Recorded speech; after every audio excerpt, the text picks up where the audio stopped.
It's been 20 years since 70-year-old Ricky Holland was murdered by his foster mother at their home in Ingham County. At the time, people called the tragic case a failure of Michigan's child welfare system, and a push for change quickly followed.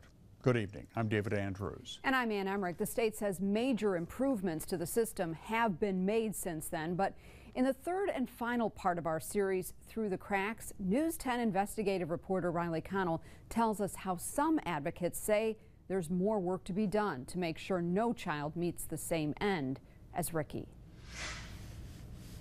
There were signs everywhere that somebody should have intervened. If someone had stepped in at the right time, Ricky Holland would be 27 years old today. His future was taken away from him 20 years ago when he was murdered by his adoptive mother, Lisa Holland. Ingham County Judge Rosemarie Aquilina says the tragedy could have been prevented. And when the case ended up in her courtroom, she hoped it would be cause for change. I was convinced, actually, after Ricky Holland, that his life would mean something, that his life would mean change for the better, that because he died, other children would survive. And in fact, here we are now, 100 more dead children, probably more like thousands of dead children, or those thousands in jeopardy. That troubles me.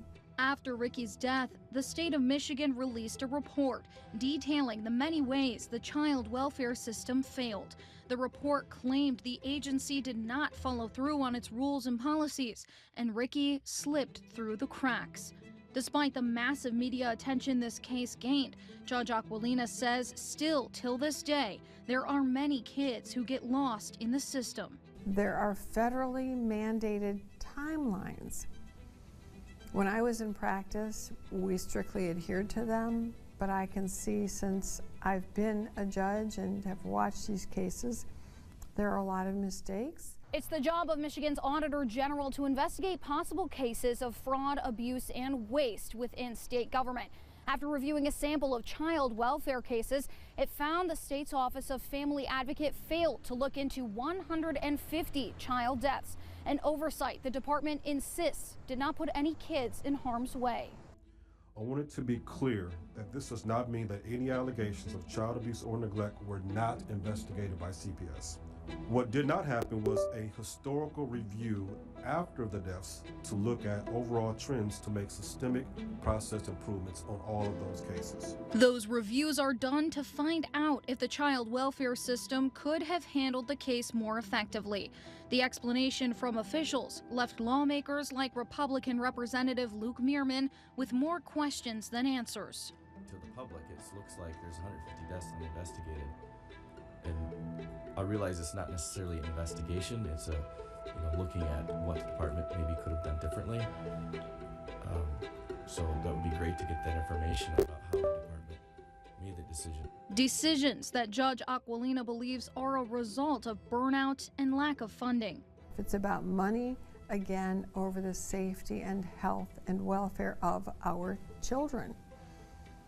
If you had more caseworkers who could investigate, who could take vacations and somebody else could fill in, we would have a healthier system, but we don't. These systematic failures have also been a point of frustration for Eaton Rapids School Resource Officer Jason Ferguson. There's too few CPS workers. They have too many cases. Ferguson was on the law enforcement task force built to solve Ricky Holland's case 20 years ago. Now, he says he's watching history repeat itself. There's just too much going on and a system beyond them that doesn't hold people accountable.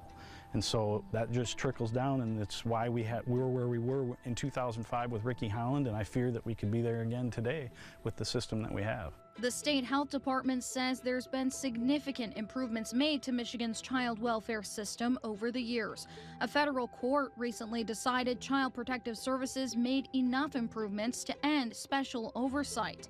But Judge Aquilina says it isn't enough to manage this kind of crisis and possibly prevent more deaths like Ricky Holland. We need more social workers. We need more intervention. We need more help to make sure they're on solid footing. We can't just toss money at it. Let's do something real in terms of training, meaningful awareness, providing meaningful help, not just the dollars. These children cannot equate to dollars. From judges to lawmakers to law enforcement, people speaking up for vulnerable kids say a stronger system could have saved Ricky Holland. Now, they say it's time to remember why his story mattered and make the changes that were promised all those years ago. In Lansing, Riley Connell, News 10. The State House Oversight Committee has subpoenaed the director of the Michigan Health and Human Services Department to address what it believes are ongoing issues in the child welfare system. She is expected to give testimony on September 9th, and News 10 will be there. As for Tim and Lisa Holland, they both remain behind bars in Michigan prisons tonight for the murder of their son, Ricky.